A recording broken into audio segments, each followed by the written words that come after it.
Hello everyone. Can you guys hear me back then? Yeah? So I saw you already had the chance to talk to each other and maybe know each other better, but I didn't. So let's quickly check who's sitting here. You can actually, it's no problem, but not when the fancy slides come. How many of you guys are designers today? Raise your hands. Design in general, yeah. Okay. Any developers?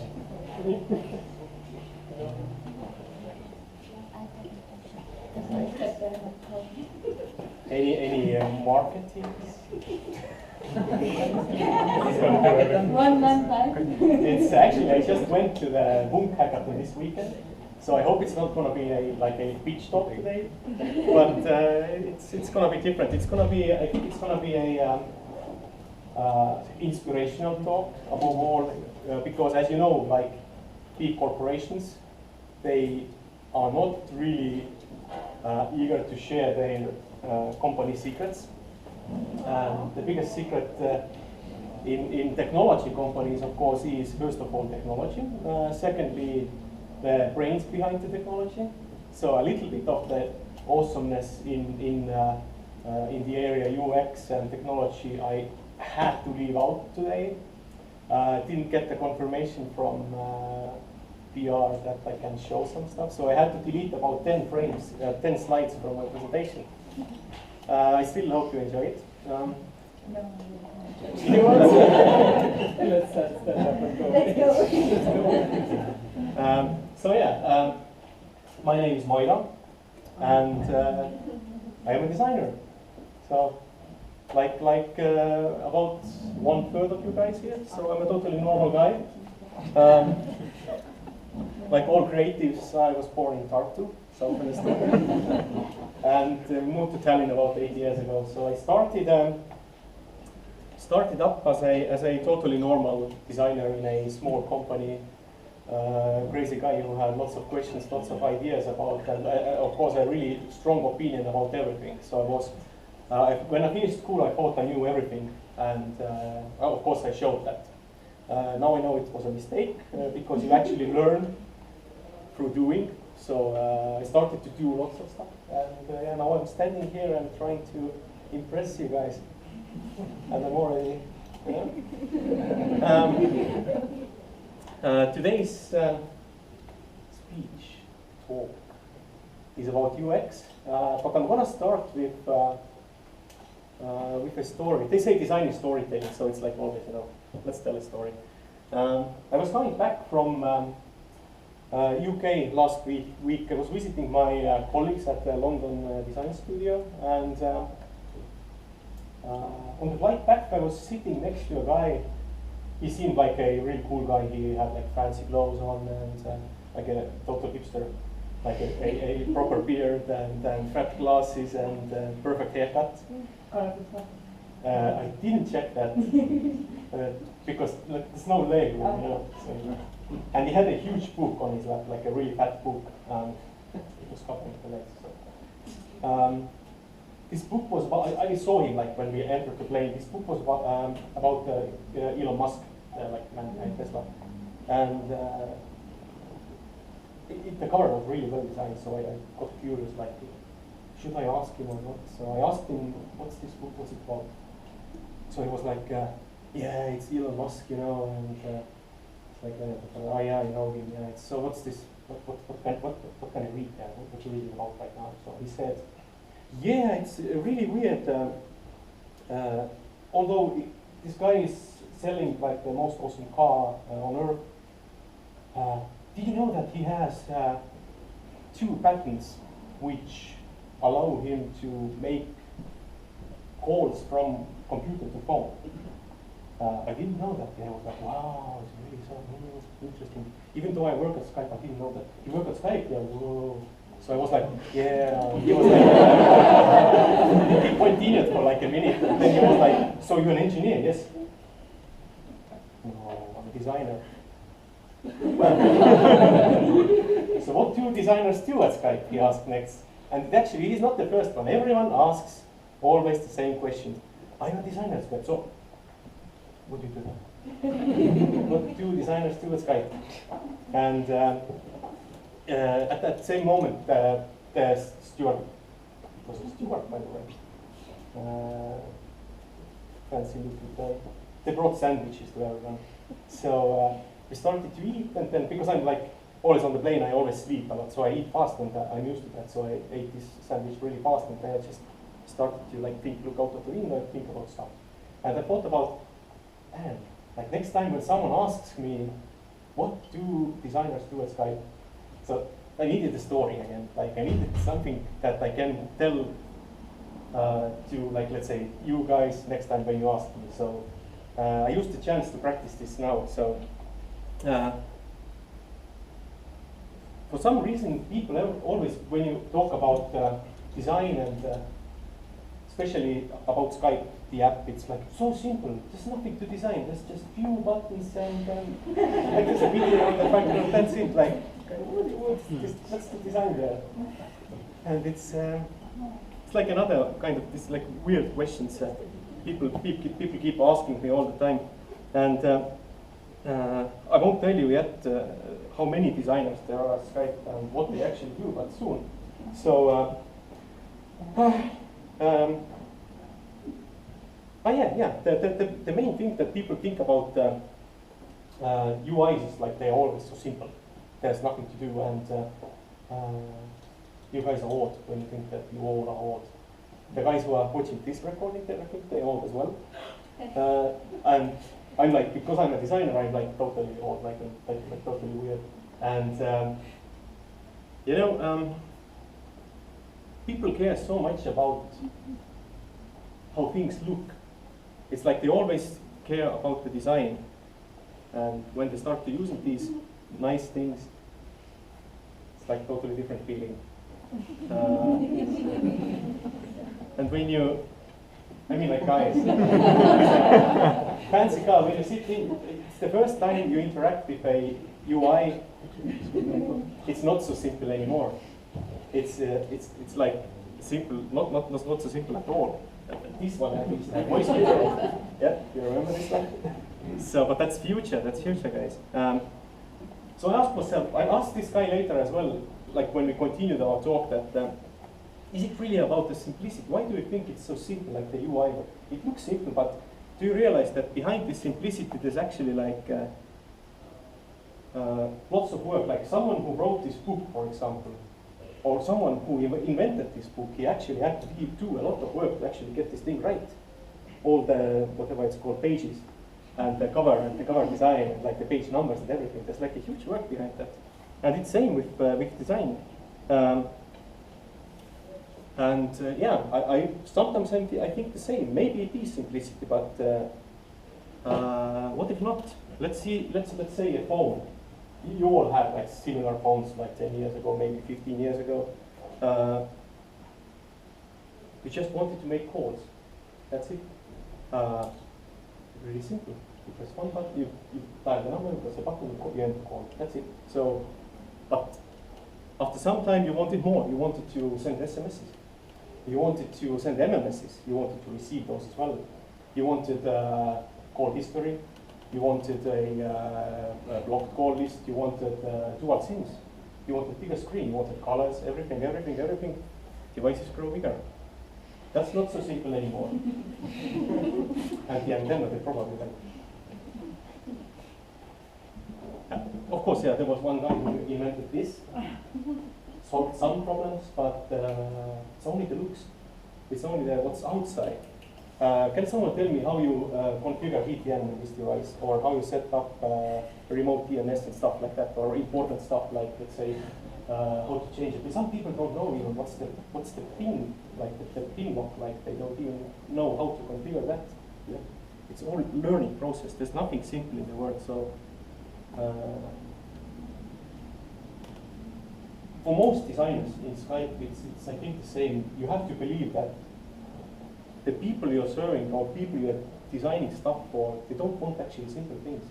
There's no such thing as simple thing in the world. Do you know who this guy is? Someone? Anyone? It's not Santa? I can tell you that. James? Norman. Yeah. Mr. Godfather UX, Donald Norman. I had the pleasure to listen to his talks at least twice. Maybe I will have the chance once more because he's so awesome guy. He's like, I think he's the first man who ever had a job title called user experience designer. No, sorry, user experience architect. And he was the first guy who gave user experience a definition, by the way. Did you know that? So before that, there was just like experiences. But he was the first man who actually connected experiences with users. So he started to like do a lot of work in what's the famous book? Let me check the name again. It's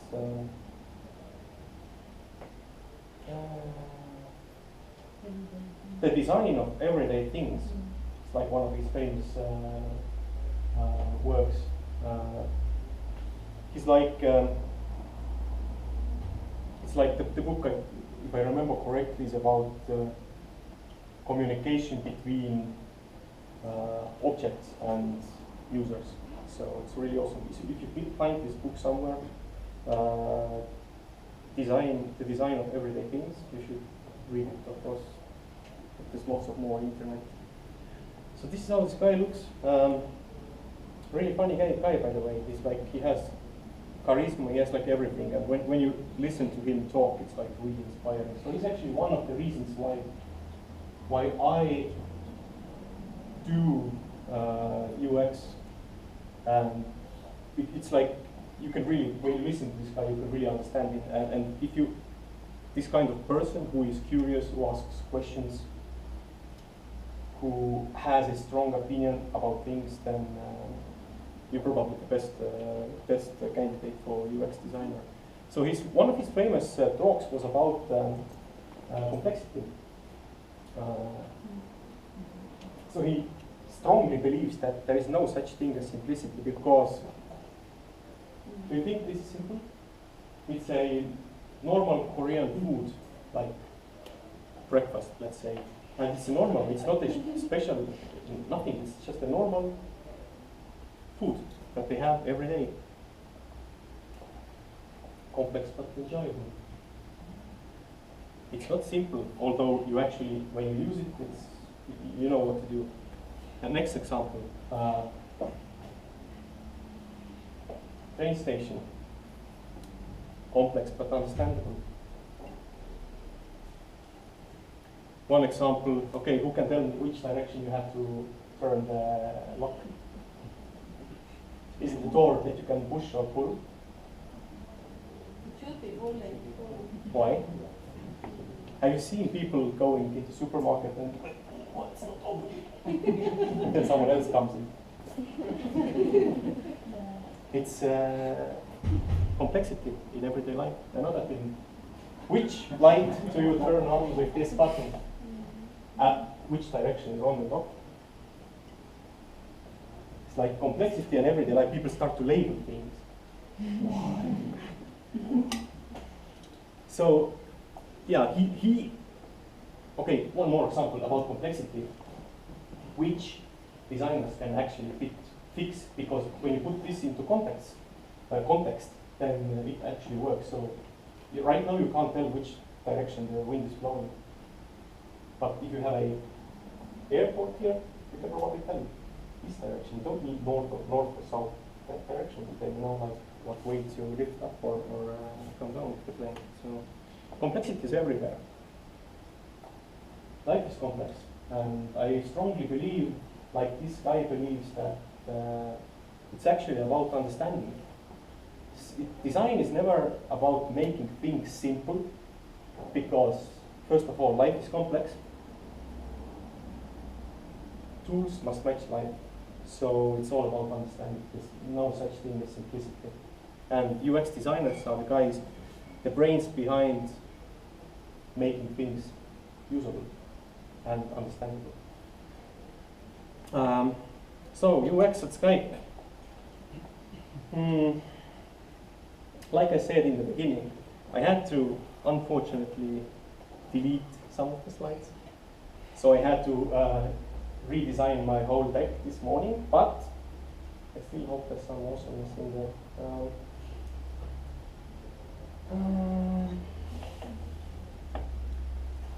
As you all know, Skype is part of Microsoft now.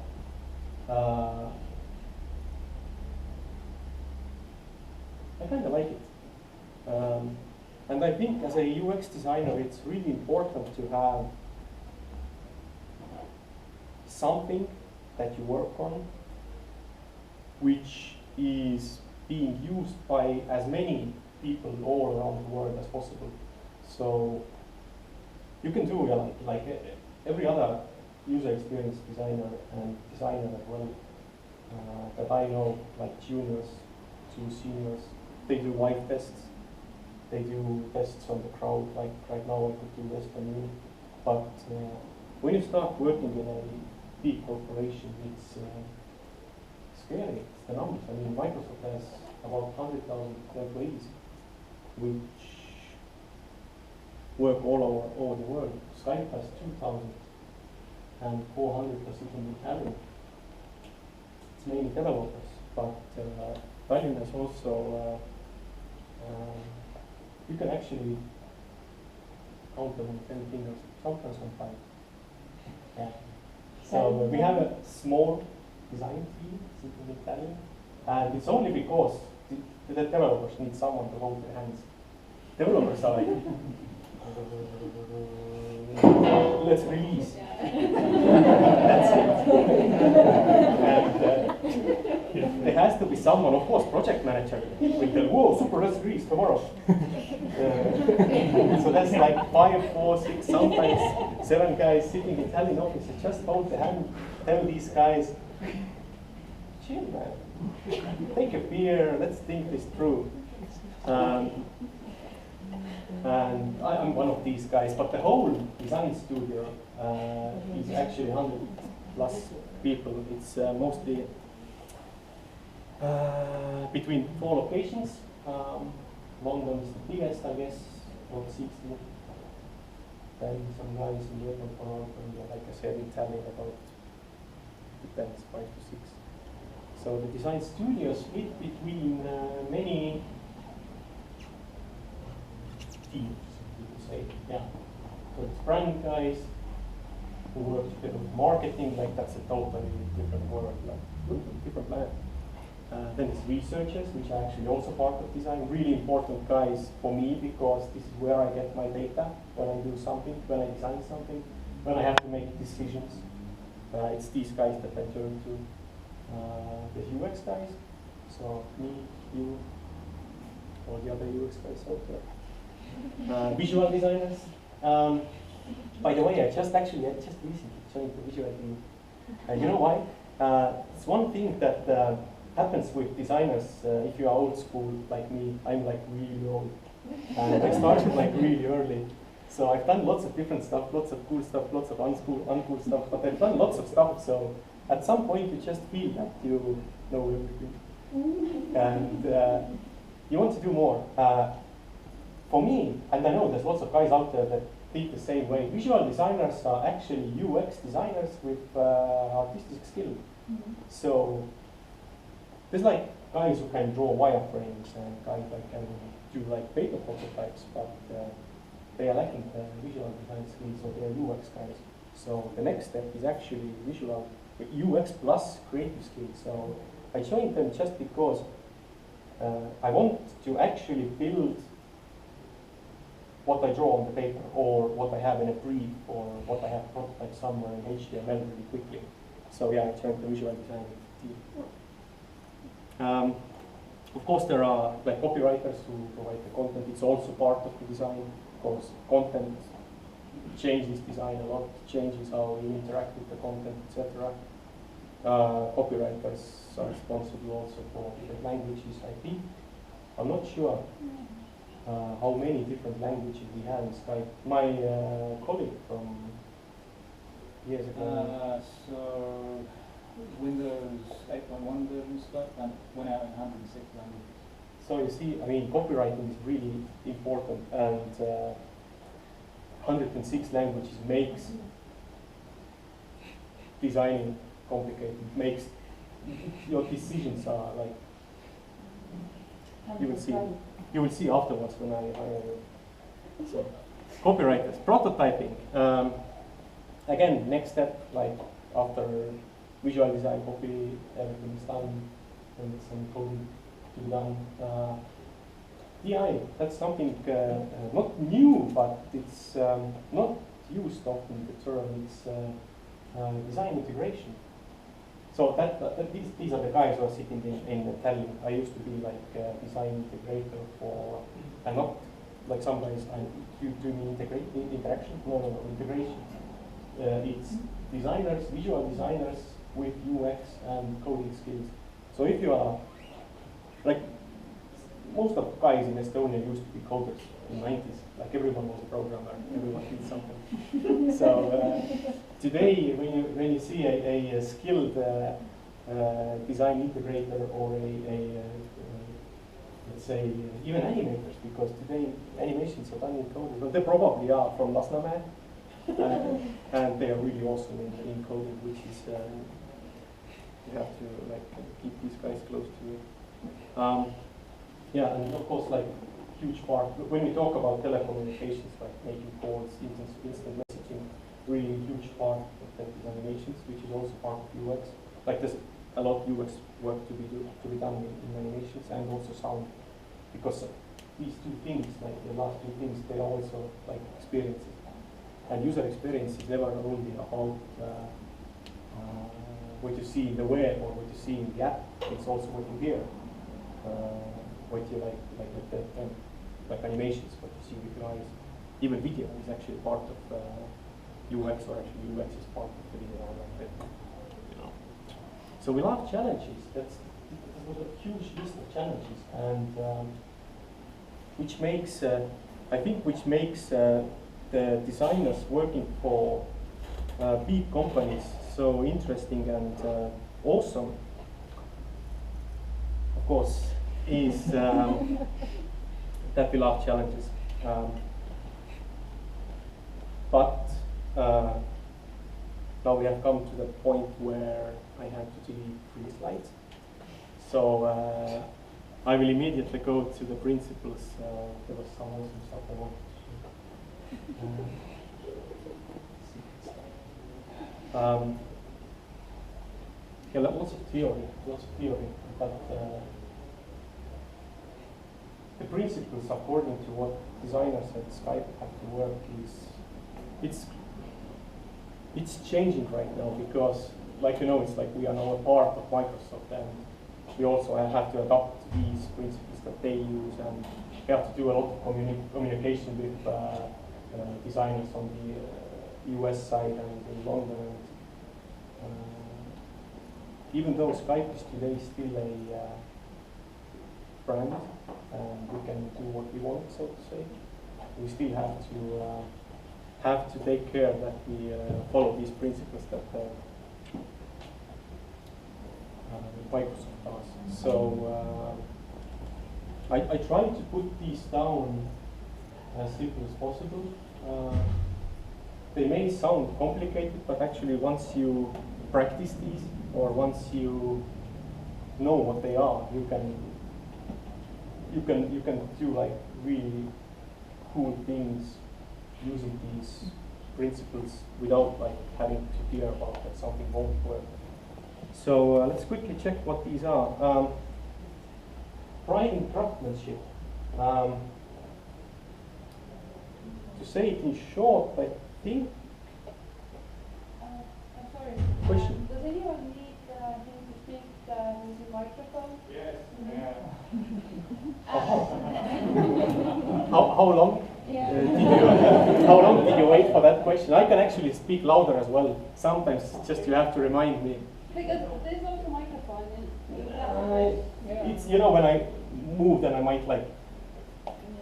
Or, I can speak louder as well. Yeah, just next time do something.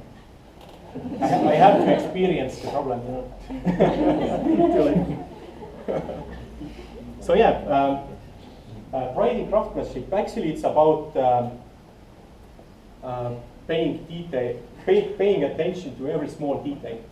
Not only in visual design, not only when you work on the UI, it's mainly paying attention to detail in experience part. So let's say the most basic example is like where to put the buttons on the Skype app, and which one put to the left, which to the right, or maybe put them vertically. So it's like you have to first test on people or see, you have to experience how people use what you have. If you don't have anything, have a prototype, see how they use it. And if they do it with one hand, you have to make sure that the button which they want to press is close to your thumb. Or when they use a tablet, doesn't really matter. I think most logical would be then somewhere here, because you don't want to cover the screen with your hand, because then you lose some of the experience. So pride in craftsmanship means, like, in every sense, paying attention to details. Then you can't fail. Authentically digital, I actually still don't understand that one, but I try to write it down so that at least you can understand it. It's in simple words, is like when you can do it in Photoshop, else can do it in code. Of course, sometimes they don't, but I'm a designer. I can do anything, so they have to do everything. Sounds good. Yeah, I think it sounds good. Yeah, and it's not only software; it's also hardware. Like when you design an app for, let's say headphones, sometimes will have an app in there for some weird reason, and if the headphones are Skype branded and if they are wooden, then you never put the metallic button on it. So this authentically digital means in hardware, for example, when the device is metallic, then the buttons are metallic. When the UI is blue, then the buttons are either bluish or have enough contrast to look good on blue. So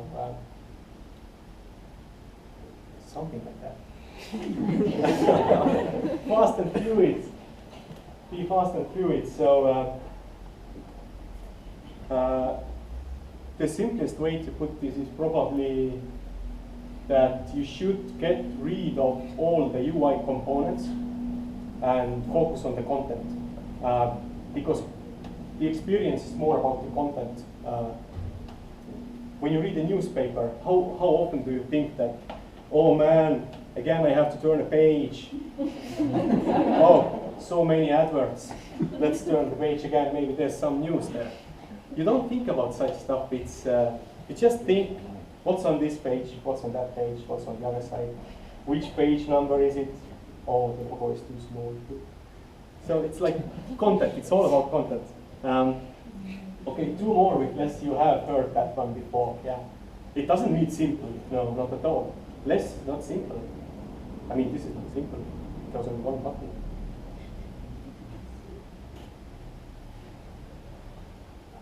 Do less with more. Do more with less means basically remove the noise, remove all the noise from when you start building something, when you start testing something on your users. Don't look at things that they do right, look at things that they do wrong, because this is a point where you can make things more understandable and usable. Otherwise you will have a big list of things that the user can do, and there's no improvement later.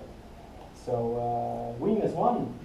I would say it's about, when we talk about experience, when we talk about user interfaces, like because Skype is all about user interfaces. So it's about responsiveness and consistency in UI, and consistency in experiences as well.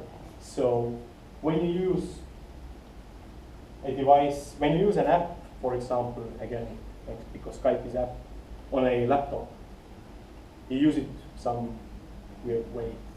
When you have the same app on your tablet, continuity means the same experiences put in this device. Consistency means you use it in the same way. When you have it in a smartphone, when you have it in your car, maybe in future, or in the watch, still the experience has to be the same. So it's like put in these three words like Windows 1. It's about consistency. Of course, we have our brand, which gives also UX designers a lot of guidelines how to do things. Colors, each color means something different. Like blue is anything like the brand color. Green is everything which is positive. Orange is like everything which has something to do with notifications or when you want to show the customer or the user something like in a blink of an eye. Pink and purple are marketing colors primarily because it's like some fancy premium stuff. No? But still, for UX designers, these are really important because each of these colors, and there are actually many more, mean different emotions. So when you design something and you have these guidelines, it's much easier to design for users like across the world because Skype is global. I hope I will have the numbers later, but if not, then just in case we'll say that today I think Skype has more than 300 million users, and there's about, no, I don't want to lie, I'll get in trouble. But I think it's a two-digit number, like 40, between 40 and 100 million active users daily. Like 77 billion minutes a week calls. Like it's like a huge amount of people that you have to take care of, and they have to be like satisfied. You don't want angry users, and these things actually help a lot. Icons, yeah. Font size is again like big part of how the user experiences your product, so to say. But it's like mostly a tool for visual designers. The cool thing, what I like what I said, just showed these few things. It's just the peak of the mountain, like 20%, maybe a bit less. Most of the design-related things that we do in Skype are interaction design things. So we call it interaction because, I mean, you can't really make a difference there. It's at some point it's user experience, interaction. It's all the same thing anyway. One thing you have to remember when you are a designer at Skype is that it's always about people. Not only this lady, it could be anyone like sitting there. You have to design for everyone, every culture, every different language, every different, you know, like in some countries you have to read from left to right or right to left. You have to consider all these things. It's the most important thing that designers at Skype have to keep in mind. It's always about people. It's not about me. It's not about me as a designer. Like I can't design things so that how I want them because okay, devs can. Some devs have their own app, but designers can't because it's just nice pictures. I can't code by browsing nice pictures on the phone, right? So and the world, like when you start to think about these 300 million users, it looks like this. It's actually, there's even more. I think there's something missing probably, but the world is like this. It's always like you have to think about all the things, not just I'm designing a fancy mobile app. What most of the people today do when you talk about startups, for example, Garage, the Hub, it's like you probably have heard lots of talks about doing a startup. It's mostly about mobile app or about the web app. So, but you have to get out of this when you have more than 10,000, 20,000 50, maybe 100,000 customers, you already have to think about everything. And even if you don't have an app today for the car, probably will in a couple of years. So it's best to think about that already now and consider these experiences that you have in your car. Like when you drive, you can't type a number with 2 fingers and try with your leg. or you can't like, maybe you can't see the small number on the display when you're actually looking out. The number has to be on the windshield. Totally different experience again. Or you can't hear the person talking on the other end when your window is open, because the policeman is like listening to them. So it's like you always have this picture in front of your eyes when you start the project, even if it's just a trend or a business requirement. So yeah, that was again the place where I had to delete 3 slides. I wanted to show some awesome, I love the word awesome. Awesome. Wanted to show some tools that we use in-house for prototyping, for doing animations, or like tweaking the sounds and stuff. But let's not do that. I want to work for Skype still for a couple of years. So, but the process is really simple. I mean, people sometimes ask, no, they don't ask even, they think that like Skype is something big, like, let's say, there's other companies out there, like Philips, Google, Facebook, all these fancy companies, that there's like something really complex and really like different going on than in a small 5-man design studio or in a web company. It's actually not, the scale is different, but the methods are still the same. Because like some principles are like humans as a being, they haven't changed since like before the Christ. It's still the same humans. It's just like dress differently and then have different haircuts.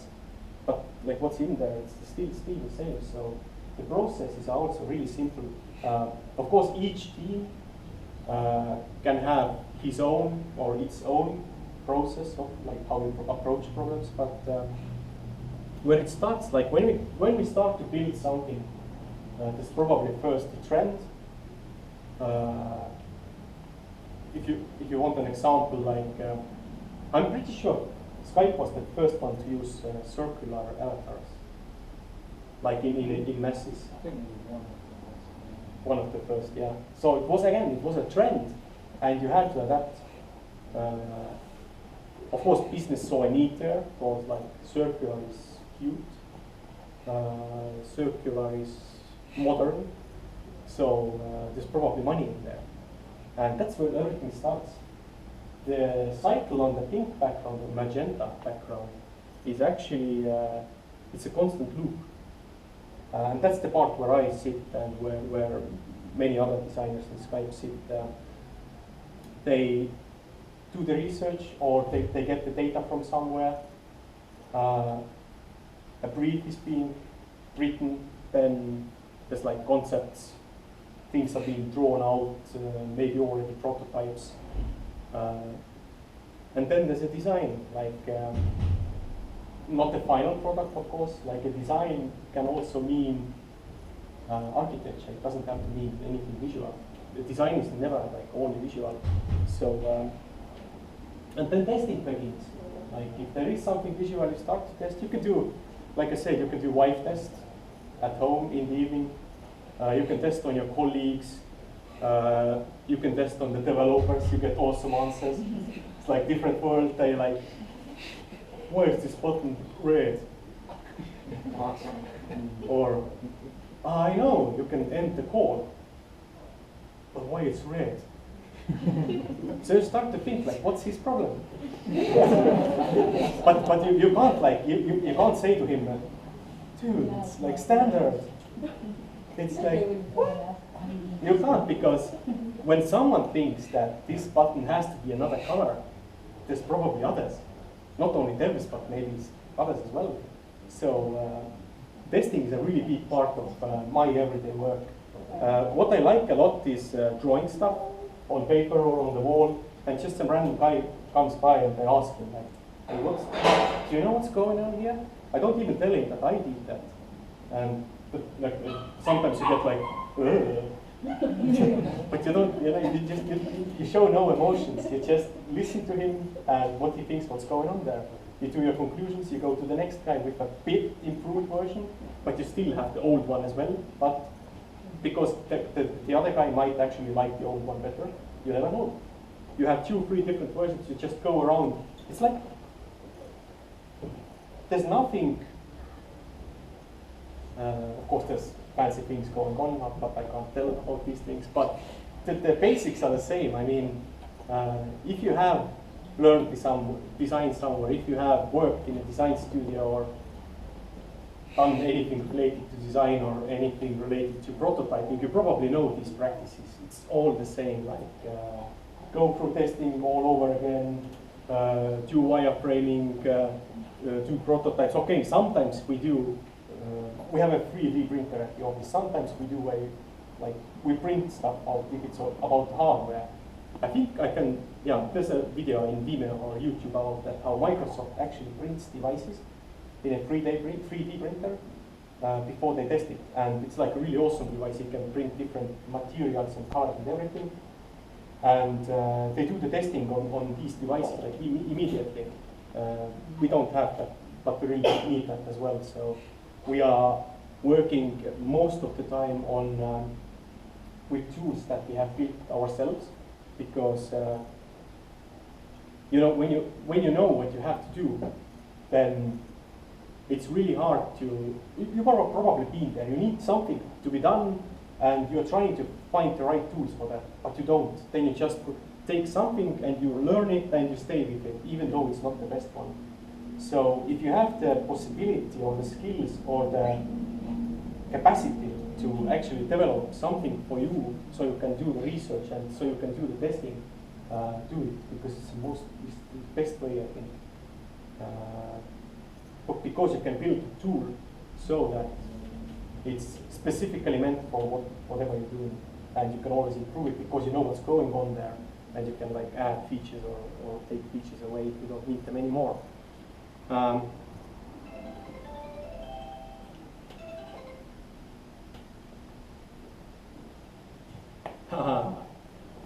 So here I removed the final 2 slides. I wanted to show actually a prototyping tool that we have, which we use for building all the apps across all devices. It's like normal thing. It's what everyone does today as well. If you want to test something on different devices, you build a HTML5 tool, HTML5 prototype, so it works everywhere anyway. It doesn't have to be an app. You can open it over the web. I'm using the word app all the time because Skype is an app. But yeah, I replaced the final part where I wanted to talk about tools in Skype. Let's say, in this case, the tools are the people that work in Skype. So everyone is like a project manager is also a tool. If you want something, you just go to him, he's your tool. If you're not sure about something, you go to another guy, you get the answers. So he's actually a tool. You can test them, like do testing on others. They're tools, like they are the tool for you. So you can do lots of work related to testing your UI, testing your theory on all the people that you have in your around you, like in your company. So I just wanted to show or talk about what these people are like. So they are probably people who have a mind of engineers. So everyone who has something going on here related to engineering could be a really awesome UX designer, there's no doubt. If you have learned psychology, politics, you can be a UX designer. If you are good at communicating with crowds, you can be an UX designer.